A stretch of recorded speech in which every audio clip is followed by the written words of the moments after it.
啥？开花。我天生体质特殊，血肉为饮，可活死人，肉白骨。短命鬼根沾了我，也能长命百岁。可我的父母认为我是灾星，继妹吃的是蜜糖，我抢的是馊饭。她是掌中明珠，我是脚下烂泥，连狗都比我高贵3分。直到继妹抽中洗钱那天，娘，救救我！我不去，我就是嫁给乞丐，也不要嫁那早死鬼。民斗不过关，这要是不去，往后我们在城里也没有活路。老爷，咱们不是还有一个女儿吗？元福，你是沈家的女儿，养你这么多年，替你妹妹出嫁是你报恩的时候。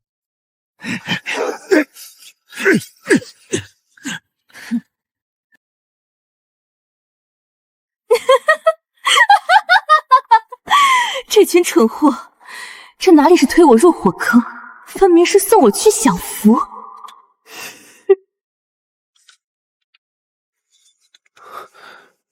沈姑娘，有劳了，我来接你下轿，实在不好意思，我身子骨弱，没办法背你进去。原来这就是顾书白，侯爷独子，大娘胎带着弱疾，我还以为今天要跟大公鸡拜堂呢，他竟亲自来了。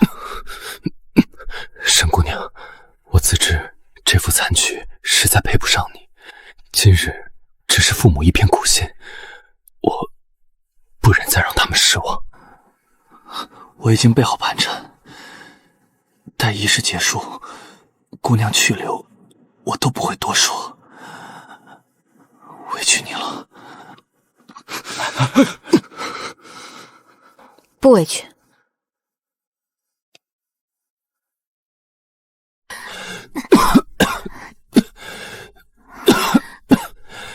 抱歉，拖累姑娘了。不如我抱你进去吧。什么？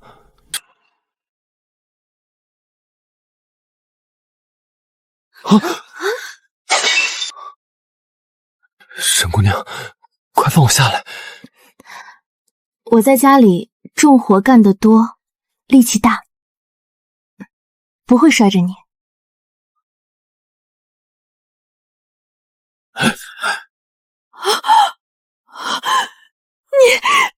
你成何体统？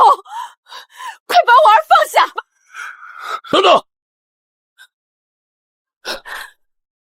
沈家送来的画像上根本不长这样啊！你到底是谁？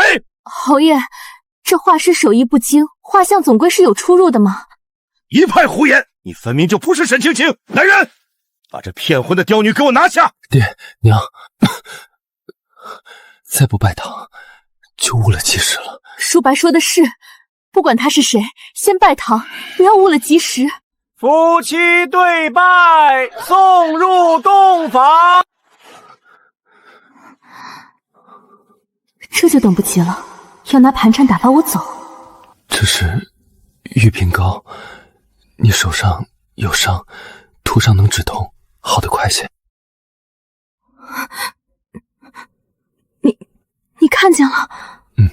方才你抱我时不小心瞧见了。顾书白，你真是个好人，像你这样的好人就该长命百岁。沈姑娘谬赞了，马车我已让人备在后门，这些盘缠我要1000金。是我考虑不周，今日这事儿一闹，姑娘名誉受损，往后也确实该由我来负责。只是1000金之数，眼下我一时实在凑不齐。但我父亲已为我挑好陵墓，就在西山，等我死后陪葬品不少，姑娘想要什么去挖就是。不过西山路不好走，你需小心些。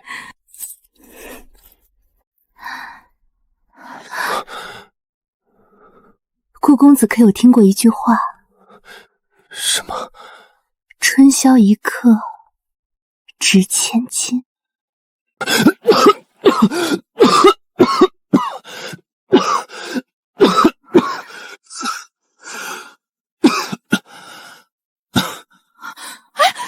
你别吓我，我就随口开个玩笑，你怎么还气吐血了？糟了，我这夫君身体居然这么差，一句话就能要他半条命。不行，得赶紧给他顺顺心脉，不然我的长期饭票真要咽气了。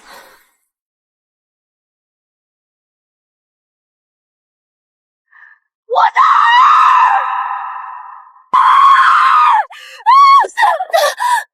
你这个不知廉耻的毒妇，你在对我儿子做什么？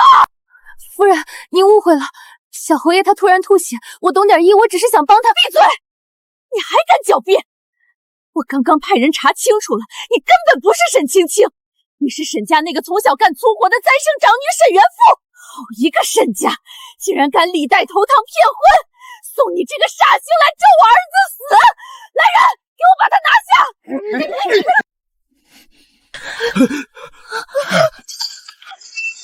沈大人好大的胆子，收了我侯府10万两聘礼，竟敢拿个灾星来替嫁，真当我侯府的人死绝了吗？这死丫头竟然刚过门就露馅了，绝不能连累我沈家的前程，更不能坏了青青的名声，得赶紧撇清关系。你这孽女，死丫头，竟敢在出嫁前打晕你妹妹，自己穿上嫁衣里带桃花，我沈家怎么出了你这么个不要脸的畜生？爹，明明是你和继母。住口！自己做下这等丑事，还想污蔑长辈？姐姐，你常年在乡下过惯了苦日子，想嫁入侯府享福，妹妹能理解。可你怎么能做出这种勾当呀？哦，这么说，全都是他一人的主意，和你们沈家无关。夫人明鉴，一人做事一人担，这死丫头不知好歹，您随便处置，要命也行，我沈家没有一句怨言。只求夫人您高抬贵手，万万不要牵连沈家啊！至于我二女儿青青，今日已同新科举人定下了婚约，怕是同小侯爷无缘了。这就是我的血亲，为了钱财和前程，不仅榨干我的价值，还要踩着我的尸骨撇清关系。白儿，你都吐血了，怎么还出来？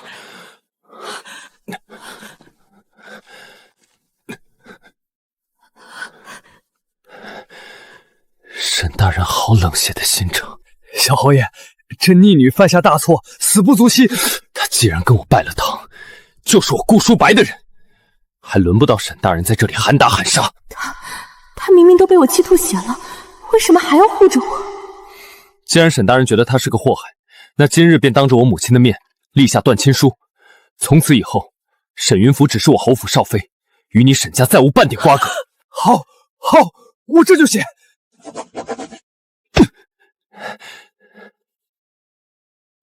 既然断了亲，沈大人，咱们该算算另一笔账了。什么账？我侯府抬去沈家的10万两聘礼，是赠予我夫人的。既然现在你们与他毫无关系，那明日我便派人去沈府，将聘礼一分不少的取回来。什么？还回去？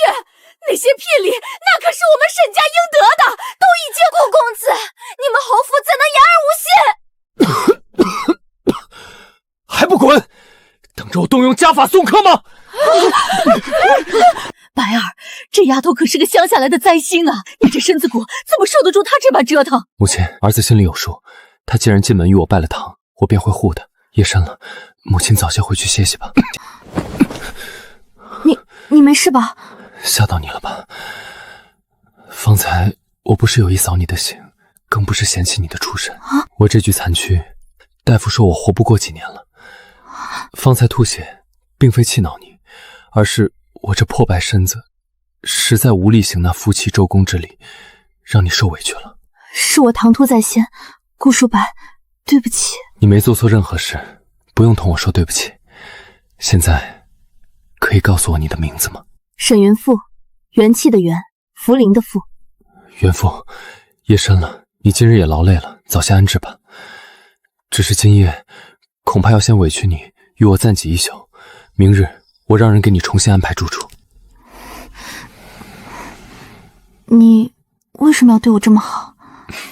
你之前不是夸我是大好人吗？既是好人，那总得把好事做到底吧。娘亲走后，再没人像今日这般挡在我身前了。顾书白，你放心，我一定会让你长命百岁。坏了，天都亮透了，完了！在沈家，这时候柴还没劈好，不然继母又要克我的口粮了，得赶紧去劈柴。元父，你可以多歇歇。父亲去上朝了，母亲今日要去寺庙替我祈福，你无需去警察。这还是娘亲离世后我睡的第一个安和了觉。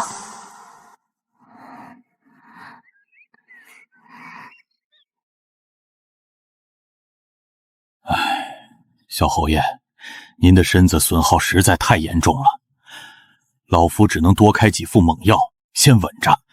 您切记要保持心情放松，切莫劳神伤山，不然便是大罗神仙下凡也救不了您呐。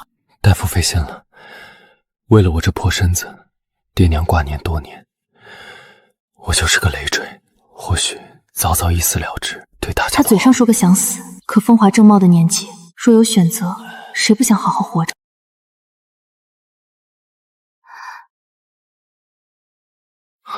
元父，你醒了，肚子饿了吧？我让人备了膳食。顾书白，你对我真好。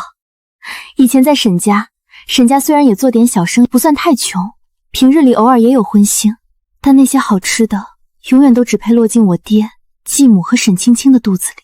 我呢，就只能站在旁边眼巴巴看着，最多闻闻香味儿。等他们都吃好了散了，我才能去收拾桌子，吃点他们剩下的冷了的。以后在这里，只要你想吃多少便吃多少。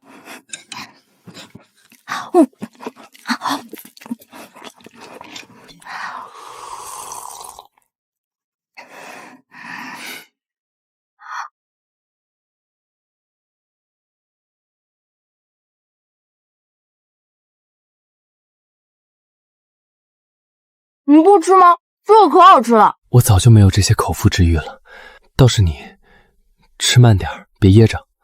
不够的话，厨房还有许多。人以食为天，他这身子真是亏空的太厉害了，仿佛随时都会随风散去一样。顾书白，昨天咱们不是说好了要去把我的聘礼抬回来吗？你可以同我一起去吗？不行不行，少夫人，这绝对不行！小侯爷身体虚弱，吹不得半点冷风，已经很久不外出了，哪里经得起这般折腾？若是出了岔子，侯爷和夫人非扒了我的皮不可。一个人总这么关在屋子里，不见天日，不沾地气，就像是离了土的庄稼，没有吸收到外界的养分，又怎么能好好活着呢？不行，我得想个法子。可是我爹和继母他们本来就不待见我，我一个人回去的话，万一他们又再动手打我，我该怎么办？罢了，安安，去备马车。小侯爷，您的身子怎能……去准备吧，我陪元父回去。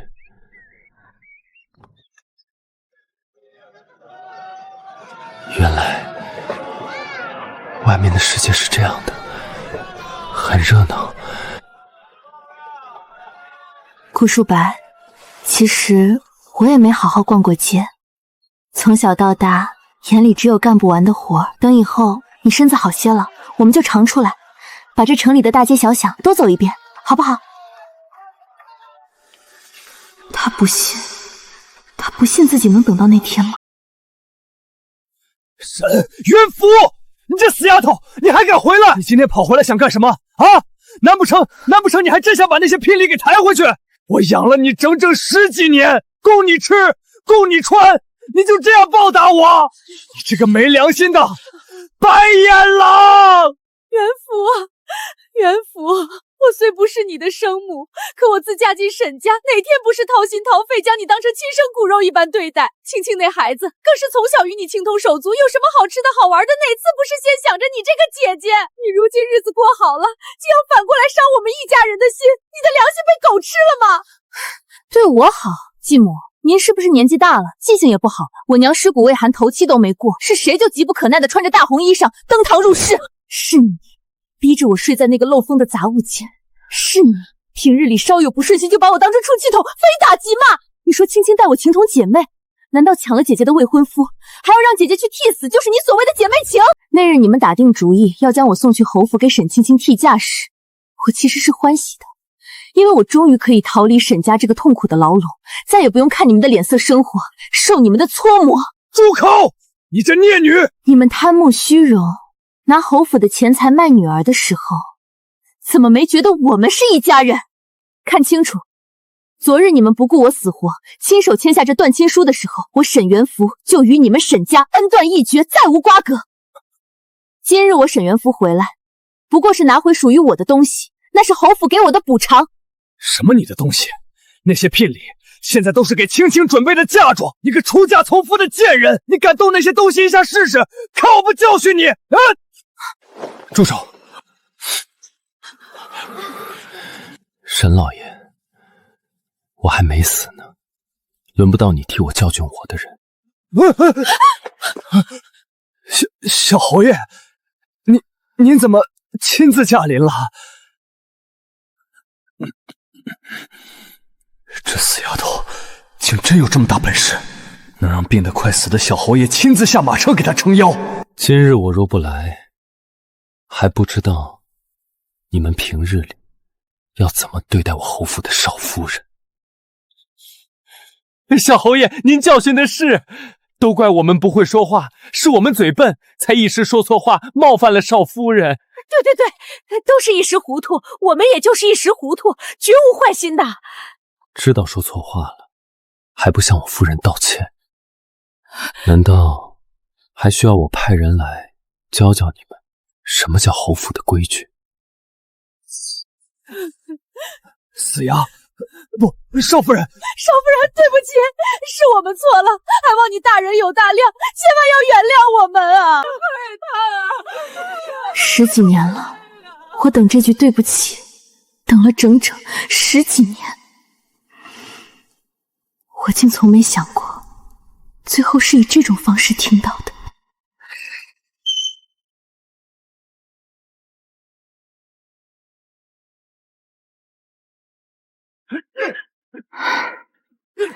顾书白，这边吵闹，我带你去后面我的房间坐坐，好吗？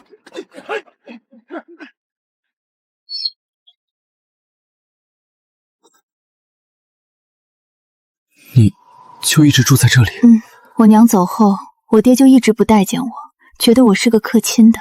后来继母进了门，又有了沈青青，从那时候起，这个家就彻底没有我的位置了。继母和沈清极淡的仗着我爹的偏爱，变着法的折磨我，最重的活归我干，最冷的剩饭归我吃。顾书白，你知道吗？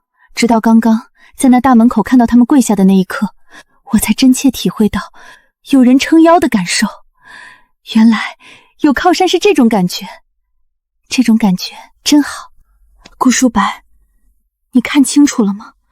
你在我心里从来不是累赘，你是我的靠山。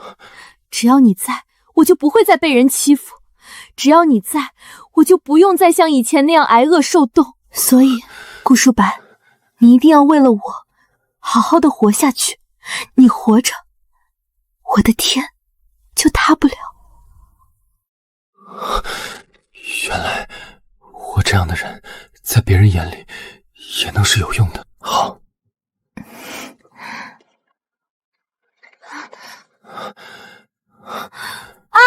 快来帮忙！只是出去一趟酒，怎么会虚弱成这样？沈云父，你得快一点了。娘，这是你留给我的唯一的东西了。你以前总说你嫁入沈家前是药神谷神医做下的药童，你说当年为试新药以身犯险，才意外得了这身可医万病的特殊血脉，而这血脉若要救人，需与人同房。娘，我和你一样，这副生死人肉白骨的药体我也继承了。我既答应了他要让他长命百岁，就绝不是在说空话。可是今日我问过大夫了，顾书白的身体已经亏空到了极点，根本无法支撑他同房，这还没救活他，恐怕就要了他的命。在此之前，我必须得先亲手帮他把底子调理好。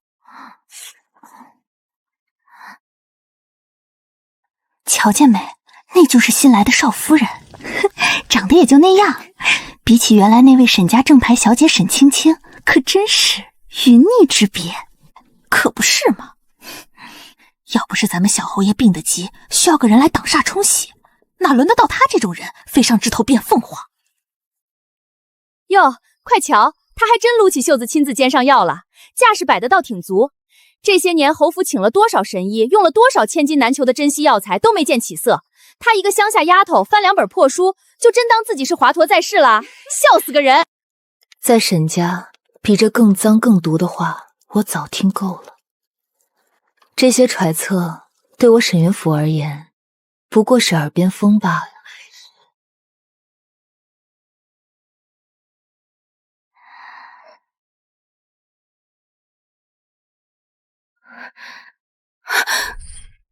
少夫人请自重，小侯爷的汤药皆由名医定方，每日都有专人精心熬炼，最是稳妥，就不劳少夫人您在此费心了。你这样来路不明的东西若端进去，若是小侯爷喝出了什么好歹，我们这些当下人的可担待不起。你担待得起吗？我明白你的顾虑，毕竟你是为了顾舒白的身体着想。既然如此，我们可以先请大夫来查验一番这碗药，若是没问题，我再端进去给顾舒白。你看这样可好？少夫人，你别在这装模作样了，你今日非要带小侯爷去出门鬼混，谁知道你安的什么心？府上的大夫整日都在研制汤药，那是何等金贵的人，哪有时间因为你这么一点点小事儿专门跑来一趟？我劝你识相点，就快走，别在这碍眼。我劝你最好自己走，不然待会儿我禀告夫人，说你居心不良，让你从哪儿来滚回哪儿去。我竟不知这侯府里何时多了一个主子，竟然敢对着少夫人指手画脚。小侯爷，奴婢不是那个意思，奴婢是在为您考虑啊。奴婢是担心，谁知道沈元富会不会在这里面下毒害你？少夫人事事为我的身体考虑，你却不敬主子，恶意揣测。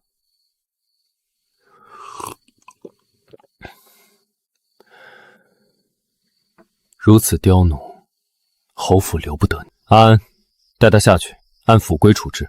此后不必再留在侯府，直接发卖出去。小侯爷，奴婢真的不是这个意思，奴婢只是太着急了，奴婢以后再也不敢了，求您饶了奴婢这一次吧。少夫人，饶命啊！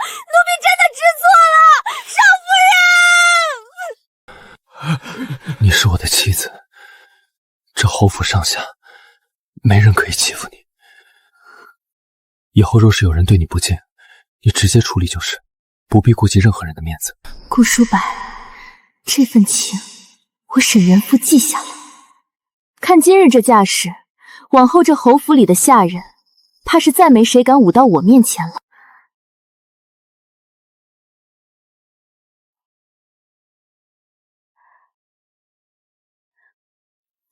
顾舒白，你方才喝药时动作那么快，就真不怕我在药里下毒吗？我相信你。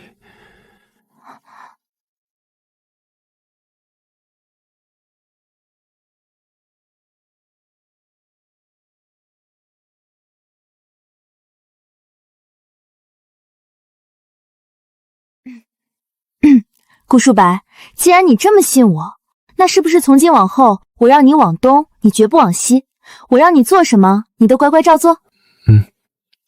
我都依你。这可是你自己说的，顾舒白，明天可别跟我求饶哦。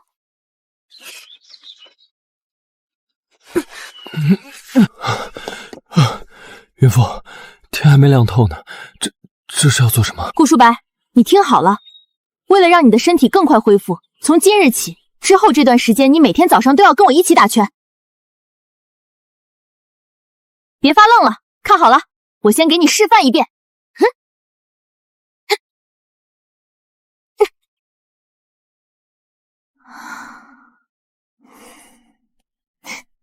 看清楚了吧？来，你试试。我这夫人还真是雷厉风行，那我试试。手再抬高一点，对，保持住。腿部要用力，扎稳了。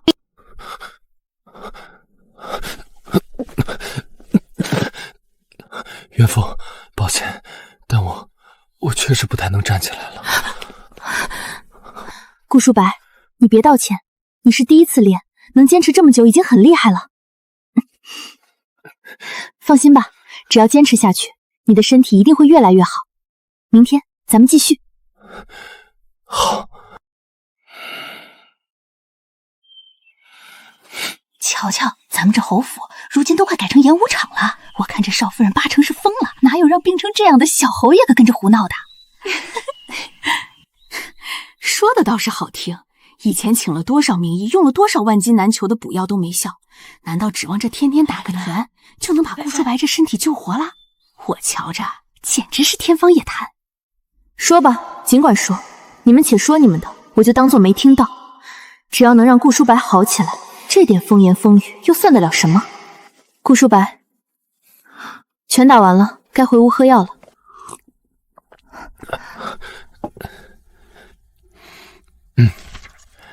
岳父，今日是花灯节，我想陪你一起出去走走。自从你嫁进侯府，便日日守在我身边，很久没有出去走走了。上次在马车上，你不是说想和我一起去逛逛这城里的街巷吗？顾书白，你这是觉得亏欠了我，想要补偿我呀？好啊，那咱们今晚就去。以前在沈家，每年花灯节我都有干不完的脏活累活，沈青青倒是年年都出去，每次回来还要提着最漂亮的花灯在我面前显摆。那时候我就想啊，要是也有人能牵着我的手，带我来看看这热闹，该有多好。顾书白，你快看，那边的灯笼好漂亮。顾书白，你看那边有人在放许愿灯呢，你在这等我一下，我去买一整花灯，很快就回来。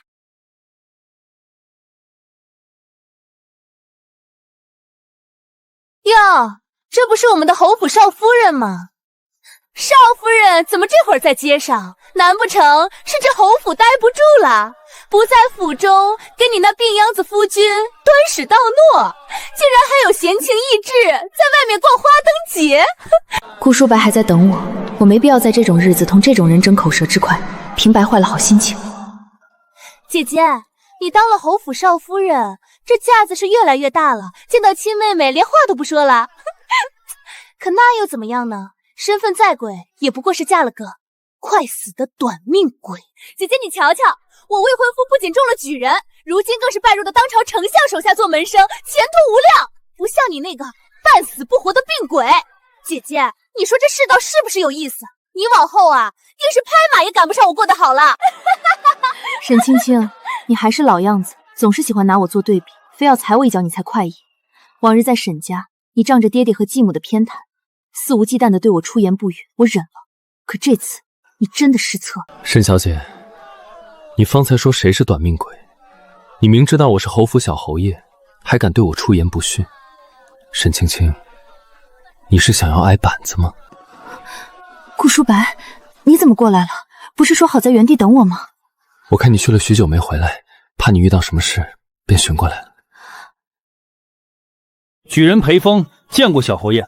方才小侯爷这般仗势欺人，他不过是一介弱智女流，即便言语有失分寸，小侯爷身为勋贵，如此当众威吓，恐怕有失体统。顾书白，咱们没必要跟他们在这儿纠缠，走吧，回去放花灯。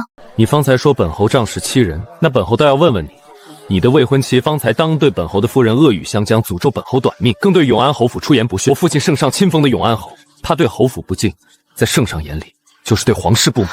裴风，你说这不该罚吗？这既如此，按律当杖责20大板，以儆效尤。阿峰，我怕，你帮帮我，我不要挨板子，我不要。小侯爷，天子脚下京城重地，岂容你在这里动用私刑滥杀无辜？滥用私刑？裴风，既然你觉得我不公，那正好，请两位现在就随我同去宫里走一趟，请圣上自有裁断，如何？小侯爷，青青只是年幼无知，无意冒犯，若您非要计较，那20大板，裴风愿代他受过，我来挨。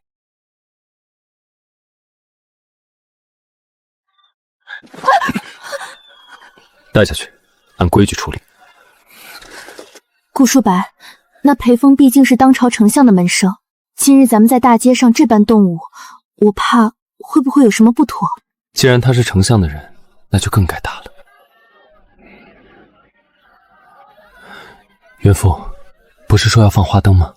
再不去，河岸边的好位置可都要被人占满了。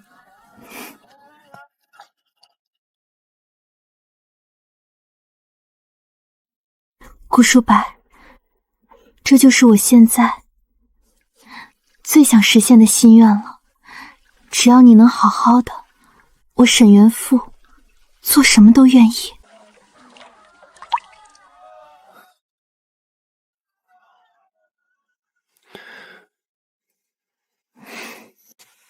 少夫人，夫人请您去一趟济安堂。糟了，难不成是今天在花灯节教训沈青青和裴风的事传到了顾夫人耳朵里？她是不是觉得我行事过于冒失，给侯府惹祸了？元父，你放心，母亲一向与人为善，她只是在牵扯到我的事情上会偶尔冲动些。你且放心去吧，我回屋等你。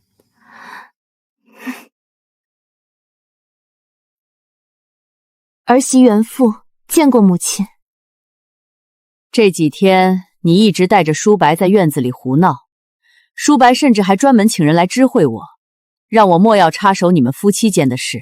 沈元福，我倒不知你到底给他下了什么迷药。他一向温文尔雅，与人交好，今日竟然为了你，在大街上对丞相的门头动手。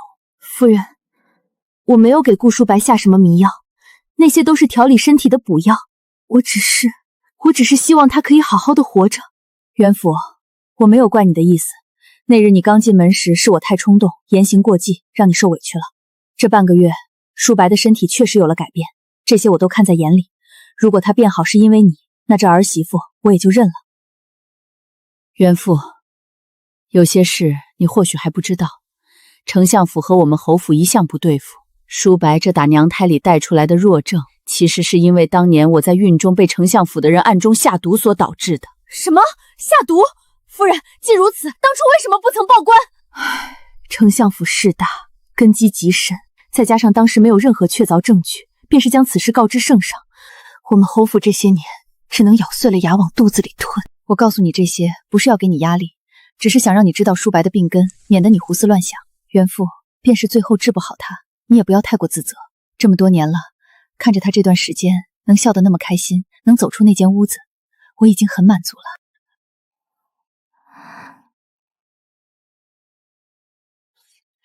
看来你和我娘聊得不错，那可是她的心头肉，轻易不给人看。顾书白，原来这些年你过得这么辛苦，原来你的病是因为那些坏人。不过没关系，顾书白，一切都快结束了。顾书白，你信我，我算过了，只要再配合拳法和汤药调理7天，舒白的底子就能恢复到一定程度。到那时，只要元防药体合一，他体内沉积的毒素便能彻底拔除，到时候你就会彻底好起来。元福，这几处铺子的营收每月都要对一遍。你是侯府的少夫人，往后这府中内务和外头的产业，总归是要交到你手上的。多谢母亲教导，元福一定用心去学，绝不辜负母亲和顾书白的信任。之后的几天一切如常，不一样的是，婆娘真的开始把我当成侯府的一份子，手把手教我如何掌家和管理铺子。这种被信任的感觉真好。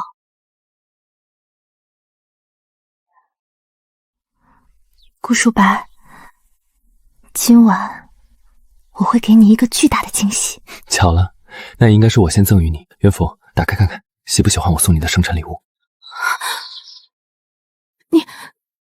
你怎么知道今日是我的生辰？我派人去沈家查了查，我想多了解你一点，你的喜好，你的过往，你的每一件事，我都想知道。我击毙那年，沈家没有一个人记得。我娘不在了，我只能一个人折了根树枝，自己磨成发簪，挽了头发，就算过完了。顾书白，别哭，过生辰应当要高高兴兴的才对。我已经派人去知会和你和娘了，今晚咱们一家人聚在一起，好好给你庆生。顾书白，以后的每一个生辰，我们都要一起过。今日是元妃进门后的第一个生辰，可得办得热热闹闹的，不能马虎。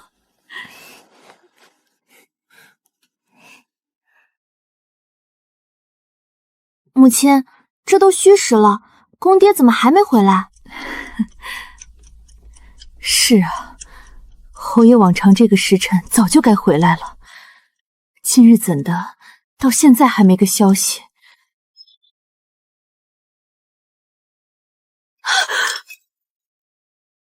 永安侯顾胜涉嫌勾结外敌出卖军情，圣上震怒，命锦衣卫即刻搜查侯府，严加保管。不可能，这绝对不可能！侯爷对圣上一腔忠勇，那是拿命换来的功勋，他怎么会干出这种事儿？这是诬陷，是赤裸裸的诬陷！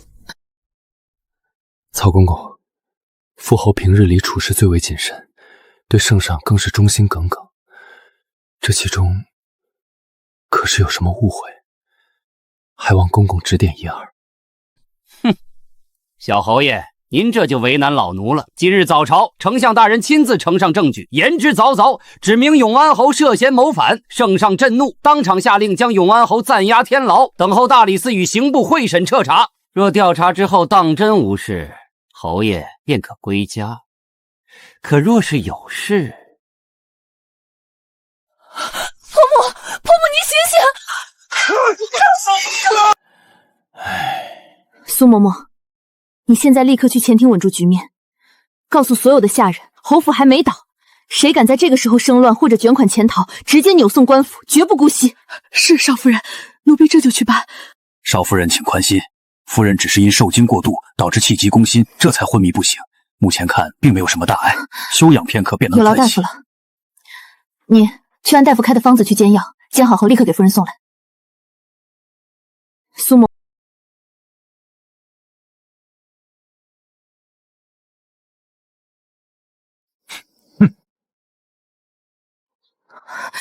顾书白，元父，此事定是丞相在背后从中作梗，这一局他是奔着我们整个侯府来的。我现在就给你和离书，我已经派人安排好了，这就送你走。我在江南有一行商好友，是过命的交情，他定不会亏待你。你带着你的那份嫁妆去江南换个身份重新开始，沈家你也不必回了。元妃，我不能让你被侯府的重罪牵连。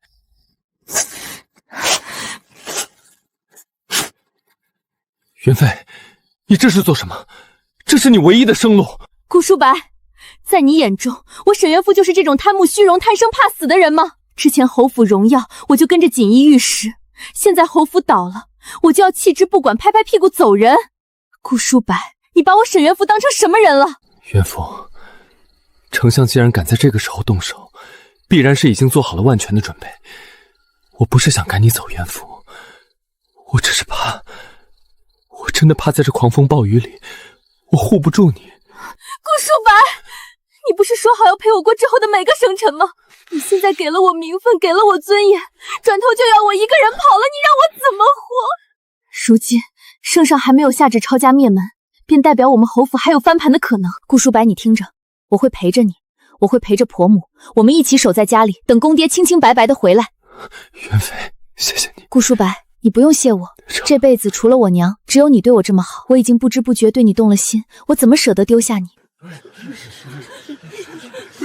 各位，侯府如今遭难，我不强求大家共患难，凡是不愿留下的，现在就过来，结算了银子，拿着卖身契直接走人，我沈云溪绝不阻拦。若是愿意留下陪侯府度过此难的，我沈元父在此承诺，只要有我一口吃的，绝不会饿着你们。待到侯爷归家，你们便是侯府的大功臣，赏赐翻倍。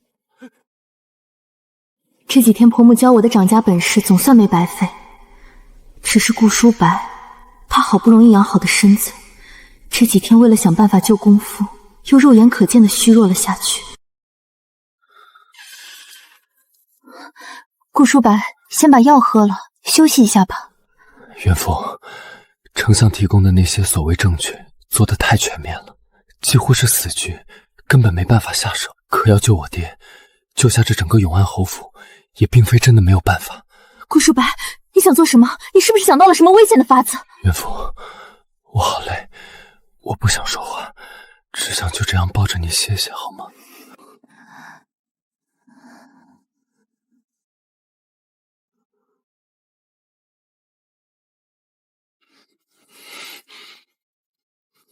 今晚把夫人送去江南，路上注意安全。是。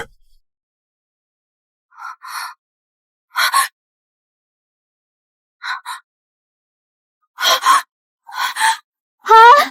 为什么是你？我怎么会在这儿？啊！你停下！快给我停下！夫人莫要担心，小侯爷交代过，只是侯府在外地的几处铺子出了些紧急问题，情况复杂，必须请少夫人亲自出面处理。胡说！这个时候要我走，根本就是在支开我。不对劲，他那种眼神分明是交代后事，他一定是想一个人承担所有罪责。停下！啊！我命令你给我停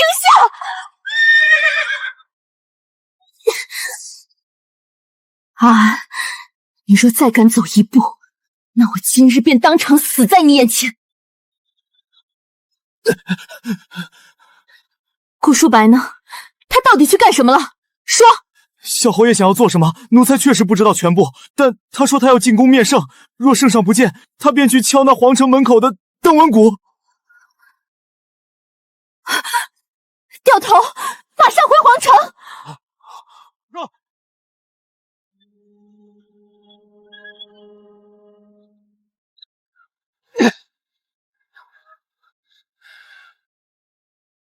永安侯顾胜为圣上征战四方，稳固江山，赤胆忠心，定不可能谋逆造反。请圣上明鉴，还永安侯一个清白。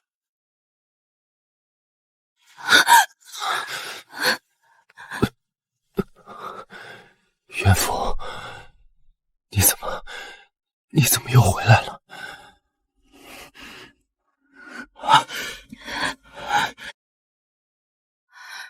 顾书白，那日我在花轿帘后第一次看见你，我的心跳就像这鼓声一样重。既然那时候我选择了留下，我就已经做好了决定，这辈子哪怕是刀山火海，我也绝不会更改我的决定。哟，这不是我们平日里尊贵无比的侯府小侯爷吗？怎么今日这般狼狈，竟沦落到这皇城门口来卖惨了？哼！敲登文谷鸣冤啊！小侯爷好大的胆气！可这皇城的规矩，想必小侯爷也是知道的。凡鸣冤者，无论贵贱，皆要先受杖责20大板。只是小侯爷这身子骨素来单薄，这20大板下去，也不知道受不受得住。这要是万一死在乱棍之下，我们这些奉命行事的，岂不是罪孽深重了？裴风，你少在这里假惺惺，你分明就是在为了那晚花灯节的事蓄意报复。报复？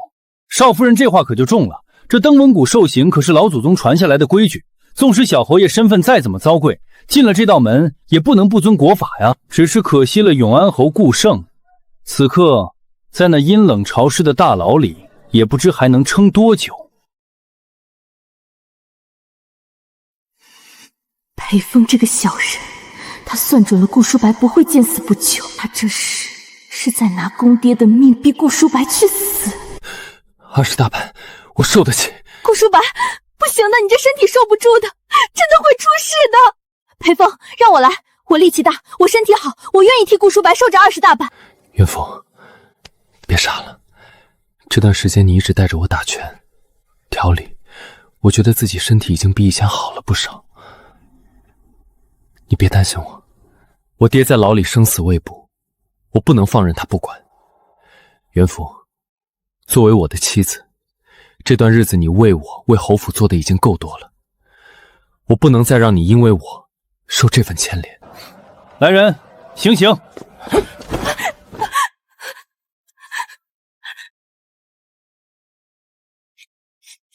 顾书白！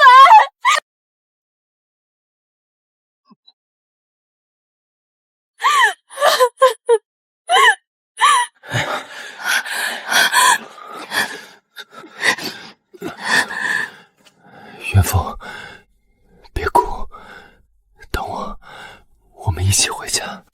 已经3个时辰了，每一秒都像是在我心上割刀子，度日如年。顾书白，你千万要撑住，千万要出来！永安小侯爷顾书白接旨。边境未宁，正是朝廷用人之急。圣神口谕，授顾书白副将一职，命其3日后随军出发，开赴边关。若能立下战功凯旋，则永安侯一案既往不咎。臣父沈元夫代夫领旨谢恩。副将去边关，这分明是死里求生的一步险棋。安安，快扶小侯爷上马车，我们要快点回府。哟，姐姐，看看你这狼狈样，看来你还真是个彻头彻尾的灾星命啊！先是克死了自己的亲生母亲，现在倒好，进了侯府还没几天，就把整个侯府克得遭了难。就顾书白那副半死不活的身骨子，还要去边关打仗。姐姐，听妹妹一句劝，这寡你是守定了，还是趁早给自己准备一身白衣裳吧。沈青青，你记住了，你过去在沈家如何欺我，我不同你计较。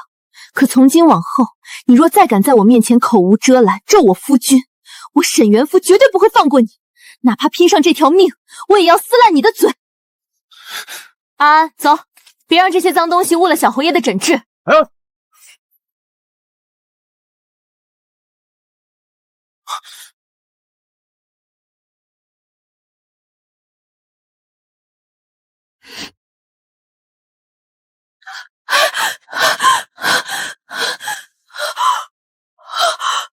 苦命的孩子，你怎么这么傻呀？要救你爹有的是法子，为什么要用命去拼啊？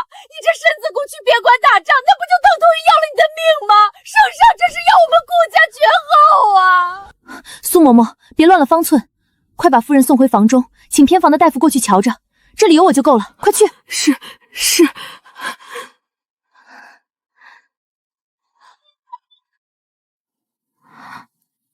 顾书白，你一定要醒过来，你答应过我的，要陪我过以后的每一个生辰。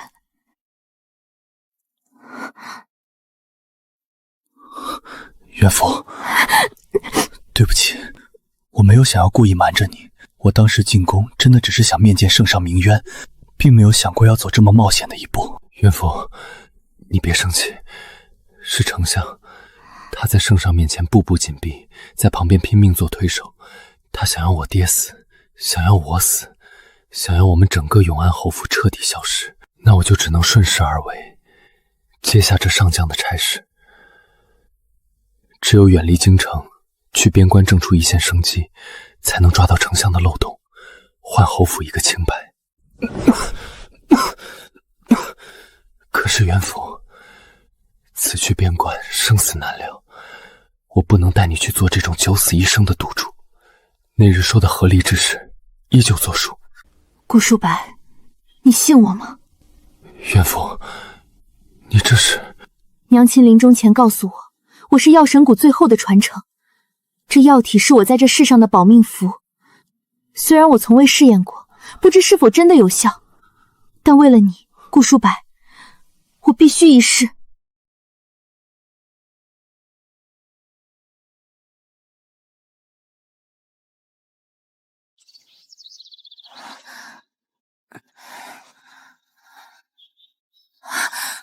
顾书白，顾书白，你去哪儿了？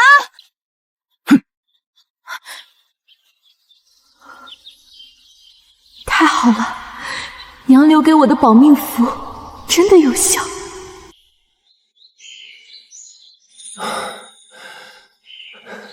元福，从今往后，我顾书白的这条命就是你的了。我才不要你的命！顾书白，你给我记住了，我要你平平安安的回来见我。这是宫天当年征战沙场的战甲，虽然旧了些，但却承载着侯府的荣耀。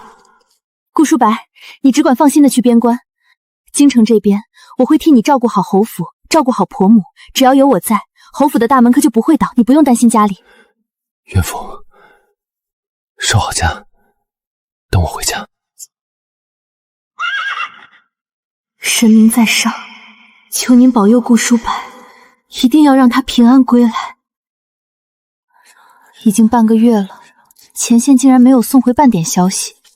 婆母整日在这佛堂祈求神明，我也虽然表面看着不着急，可这心里总觉得没着没如的，没个底气。哟，少夫人，恭喜了！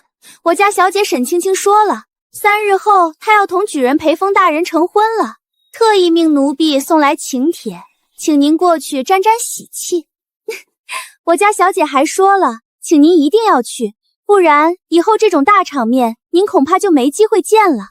沈青青这是在向我炫耀，还是在看我的笑话？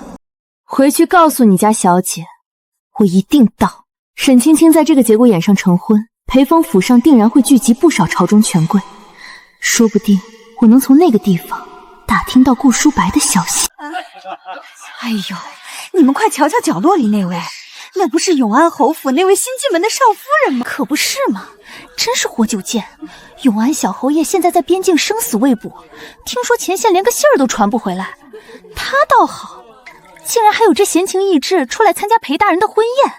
这你就不懂了吧？就是因为生死未卜，才要赶紧出来露脸呀。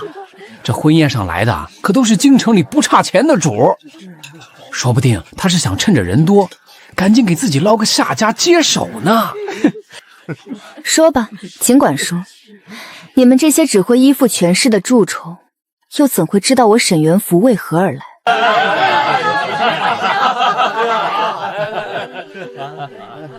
原来是那块玉佩，我总算明白沈青青这种货色为何能攀上如今如日中天的裴风了。少夫人今日大驾光临，真是让裴某这府上蓬荜生辉啊！裴大人，这些年你腿上的旧伤，在每逢遇上风寒时，可还是否会隐隐作痛？沈元福，我早就听青青说过，你在沈家时就惯爱抢她的东西，怎么如愿当了侯府少夫人还不满足，竟连当初在山上的救命之恩也要占为己有吗？沈元福，若是远在边关的小侯爷知道你这般三心二意、见异思迁，怕是会被你直接气死在这大喜的日子上。裴大人，上山岭那种偏僻荒凉之地，沈青青这种平日里连走路都嫌累的娇小姐，为何会孤身一人出现在那深山野岭之中？那日我会出现在那儿，是因为我娘的墓就在那儿，那是忌日，我是去祭拜她的。这块玉佩是你那日临别时亲手赠予我的，我一直视若珍宝，小心留着。只是不巧，后来被沈青青看见，她觉得成色上好，值不少钱，便强行从我这儿抢了过去。大人如今贵为丞相身边的红人，眼线遍布京城，这当年的是非真假，你想必只要稍微动动手指查上一查，便能知晓谁才是那个真正的救命恩人。裴风，真假就在一念之间。去年我娘忌日，一会就是在祭拜她的上山岭遇到了你。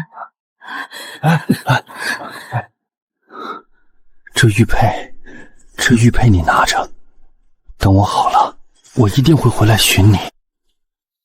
我救了你的命，你却要了顾书白和他爹的命。裴风，这一报还一报，该怎么算？已经过去5天了，裴风到底有没有去查当年的真相？如果他依旧执迷不悟，那我就真的断了这侯府唯一的线索了。顾书白，你一定要等我。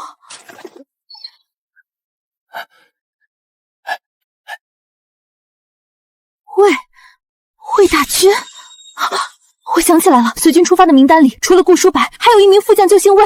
裴风是在提醒我，这个魏大军有问题。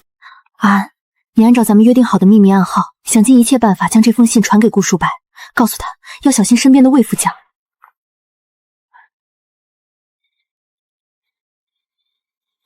顾书白，这是我最后能为你做的，你一定要平安，一定要看清身边的虎狼。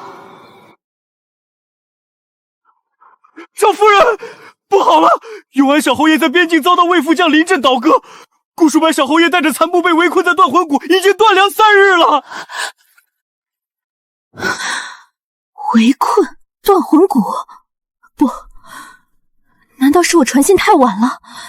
还是说我竟然信错了裴风，是我亲手害了顾书白？少夫人，元福，好孩子，你可算醒来了。方才你突然晕死过去，真是要把我吓死了。婆母，顾书白他先别动，你这孩子都是个有身孕的人了，怎么能这般不注意自己的身体？若非大夫诊脉，你还要瞒着我多久？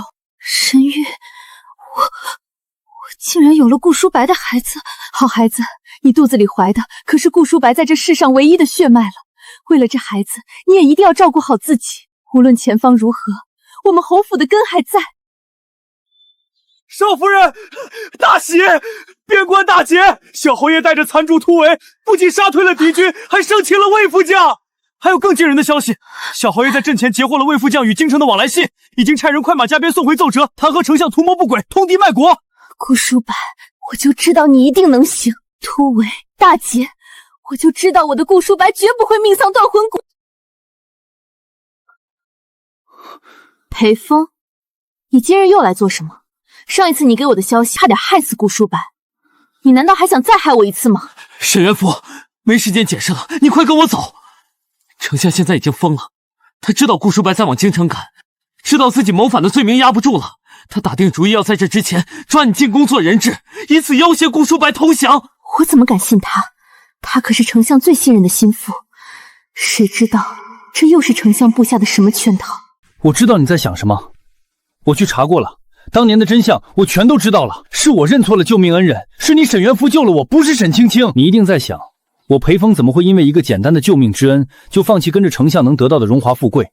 但沈元福你不知，我当年寒窗苦读入京为官，初心便是为民立命。这段时间我跟在丞相身边，我看清了他的残暴和阴冷，他与我的初心早已背道而驰。我不想再帮他了，我想救你，也想救我自己的一点良知。沈元福，跟我走，再晚就真的来不及了。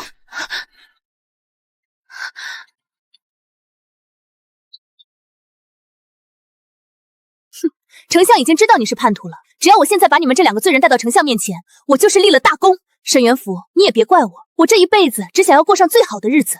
既然裴风这个废物给不了我，那我只能靠自己去争取了。只要抓了你，丞相一定会保我荣华富贵。给我上！沈元福，你就在这陪着你的侯府一起下地狱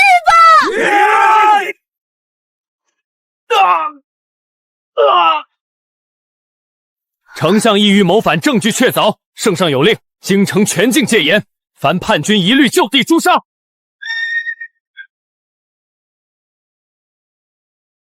顾书白，你终于回来了。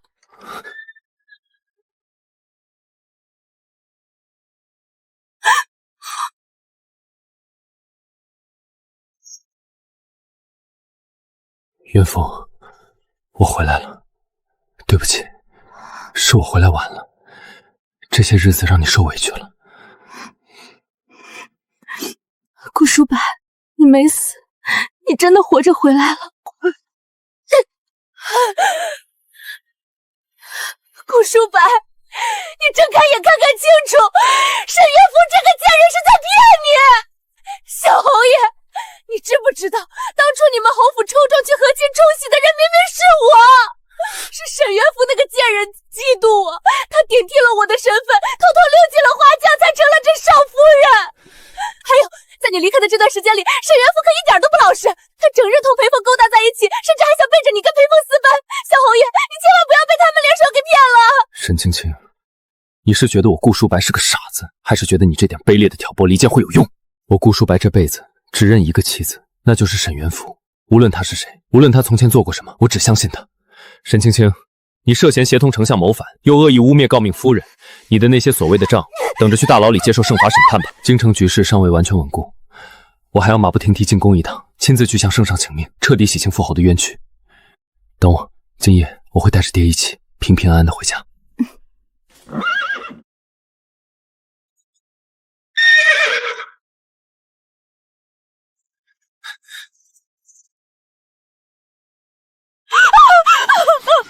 永安小侯爷顾书白救驾有功，平叛得利，圣上特赏黄金1万两，锦缎1000匹，珠翠1箱。兵败如山倒，丞相在临死前为了求个痛快，终于是亲口承认了之前对侯府的所有诬陷。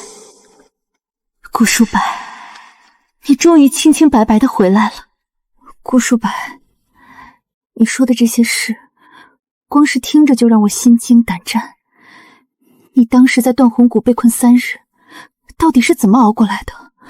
我的心到现在都还揪着疼。元福，你送来的密信我收到了，也多亏你的消息，我才能将计就计，当场拿下丞相埋下的眼线，顺藤摸瓜揪出根来。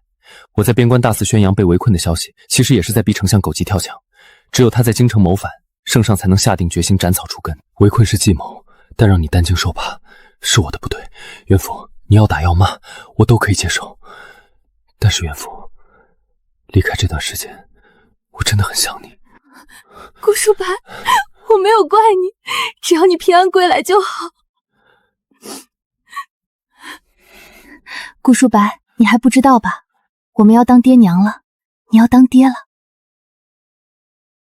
当爹？我要当爹了！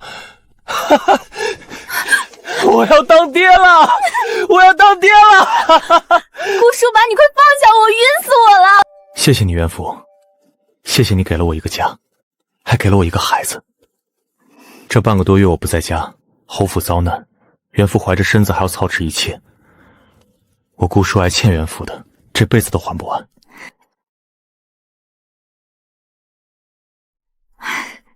顾书白这是要把全城的补品都搬空吗？我又不是纸糊的，哪用得着这么多？顾书白如今深得圣上器重，评判后的烂摊子都要他去收场。虽然他大多数时候都不能陪在我身边，但我一点也不怪他。只要侯府安稳，只要顾书白平安，我可以安心在家里待产，等着孩子降临。娘，若不是顾书白那日进宫救驾时顺手救下了我，我也不会发现这世间还有这般有血性的男子。我对顾书白一见倾心，娘，你一定要去求圣上赐婚，我要当顾书白的妻子，我也要做这侯府的当家主母。好好好，书白，永乐郡主乃长公主掌上明珠，她既然看中了你，那是你的福气。朕若赐婚，你难道要为了那个沈家女让长公主府丢尽脸面？圣上明鉴，臣之妻子沈元福于臣落魄之际携手，于臣危难之际相伴。若臣行此抛妻之事，臣心不安，更无颜面对天下神民。你可知，身为郡主，永乐是绝不可能为妾的。你这是要违抗朕的旨意。臣此生只愿有沈元福一人相伴。若郡主非要如此执着，非要逼臣做出违背道义之事，那臣只好以死谢罪。顾书白乃是救驾的大功臣，朕若此时逼死他，怕是会遭天下人诟病。这赐婚之事也罢，滚回去吧，此事朕不再提了。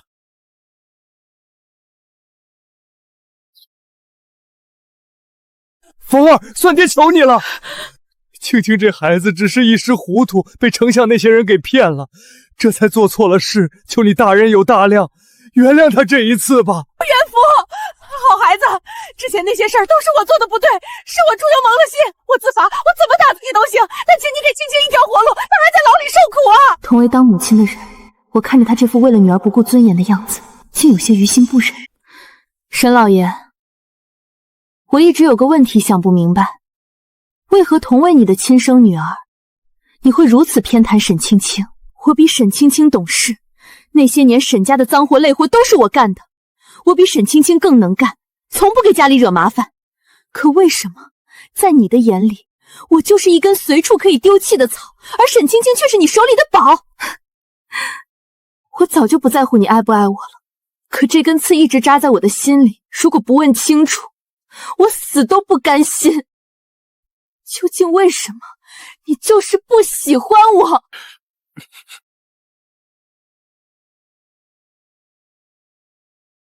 因为你根本就不是我的亲生女儿。你说什么？我不自己就已经有的女儿？这小金锁是他当时用来收买我的东西，让我承认你的身份，给你一个名分。这金锁成色好，能值不少钱，但我一直留着没舍得卖，如今我还给你，算是两清了。沈元福，求你看在这么多年那一点名义上的父女情分上，放了我的亲生女儿沈青青吧。真相竟然这么残酷，原来这么多年我受尽搓磨，渴望得到的那一点点的父爱，本就是一场不该有的奢求。罢了，我会让人去大牢走一趟，送沈青青回你们沈家。但我丑话说在前面，你们若是以后还是不能管教好沈青青，让她再舞到我面前，可就别怪我不客气。少夫人，谢谢少夫人救命之恩。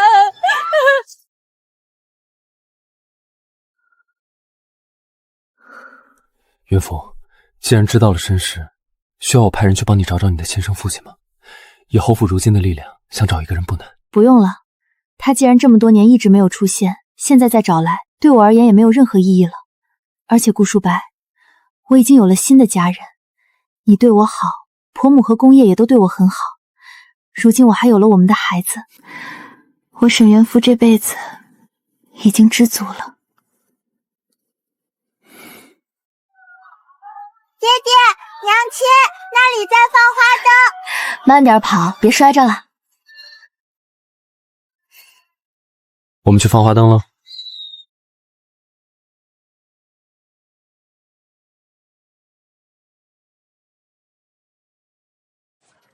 顾书白，这一生多谢有你。岳父，以后每年的花灯节，我都要带你和孩子一起来。